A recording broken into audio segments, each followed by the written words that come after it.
Hello everyone, how are you all?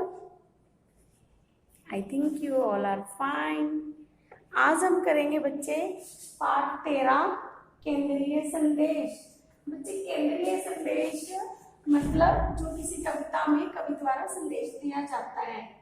विद्यार्थी सांकेतिक अर्थ को समझते हुए कविता का केंद्रीय संदेश बता पाएंगे। सांकेतिक अर्थ मतलब जो कविता में दिया गया है गहरा अर्थ, उसको समझकर संदेश जो है कविता का वो बता पाएंगे। मुख्य शब्द क्या है? काव्यांश मतलब किसी कविता का अंश, किसी कविता का पैराग्राफ। सांकेतिक मूल अर्थ को छोड़कर जो किसी शब्द का गहरा अर्थ है उसको कहते हैं सांकेतिक। संदेश को समझने के लिए मुख्य बिंदु। बच्चे जब हम कोई कविता का संदेश समझना चाहते हैं, संदेश लिखना चाहते हैं, तो हमें सबसे पहले क्या करना चाहिए? सबसे पहले कविता को ध्यान से पढ़ना चाहिए। सबसे पहले कविता को ध्यान से पढ़िए। कविता में आए सांकेतिक शब्दों के अर्थ को समझना। कविता में जो सांकेतिक शब्द आए हैं उनके अर्थों को समझिए। ठीक है, जैसे उन अर्थों की कविता से कविता के भाव का अनुमान लगाएं। जो कविता में सांकेतिक शब्द आए हैं उनके अर्थ को समझो, फिर उसमें कवि जो क्या कहना चाहता है उस भाव का अनुमान लगाओ। जैसे आपकी कविता में है, जो ये सोया पड़ा है इसे जगाओ, मतलब इसका सोया पड़ा मूल शब्द क्या हुआ उसका? सोना। कवि कह रहे हैं उसको जगाओ। कवि का सांकेतिक अर्थ क्या है कि ये जो व्यक्ति अनजान है, दुनिया से बेखबर है, इसको जगाओ, इसको सतर्क करो। ठीक है, ये हो गया इसका सांकेतिक अर्थ। ऐसे उसके भाव का अनुमान लगाइए आप कि कविता में कवि कह रहा है कि जो व्यक्ति सोया पड़ा है, अपने जिम्मेवारी से, अपने कर्तव्य से उन्मुख है, जिसको अपने कर्तव्य के बारे में नहीं पता उसको जगाओ, मतलब उसे उसके कर्तव्य के बारे में बताओ। और जो ये दुनिया से बेखबर है इसको सच्चाई से अवगत कराओ, इसको सच्चाई के बारे में समझाओ। भाव को संदेश के रूप में लिखना। आपको जो सांकेतिक अर्थ समझकर जो कवि का जो कहने का भाव है, जो आपको भाव समझ आ रहा है, उस संदेश को आप अपने शब्दों में लिख सकते हो। बच्चे अब आप अपनी पुस्तक खोलिए और उसमें देखिए पेज नंबर 24 पर आपको ये चित्र दिखाई दे रहा होगा। इस चित्र में देखो एक ये अलार्म घड़ी नजर आ रही है। घड़ी का शाब्दिक अर्थ क्या होगा?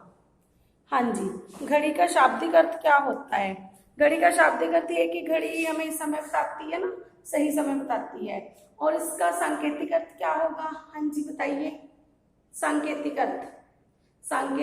अर्थ ये होगा कि जो इस चित्र में घड़ी दिखाई गई है उसमें हमें कवि यह बताना चाहता है कि हमें जो समय है, घड़ी जो है समय की कीमत को बता रही है। ये बता रही है कि समय हमारे लिए मूल्यवान है, हमें सही समय पर कार्य करना चाहिए। ये हुआ इसका सांकेतिक अर्थ। अच्छा, अब आपने ये कविता को ध्यान से पढ़ना है, इसके जो सांकेतिक शब्दों के अर्थ वो समझने हैं और इसके जो संदेश है, कविता का केंद्रीय संदेश, वो आपने लिखना है। कविता को पहले ध्यान से पढ़िए, फिर आप उसको ध्यान से एक एक जो आपका सांकेतिक शब्द का अर्थ को समझिए। हाँ जी, कर लिया सबने? अब आप ध्यान से देखो इस कविता में क्या कवि संदेश दे रहा है। Yes, very good.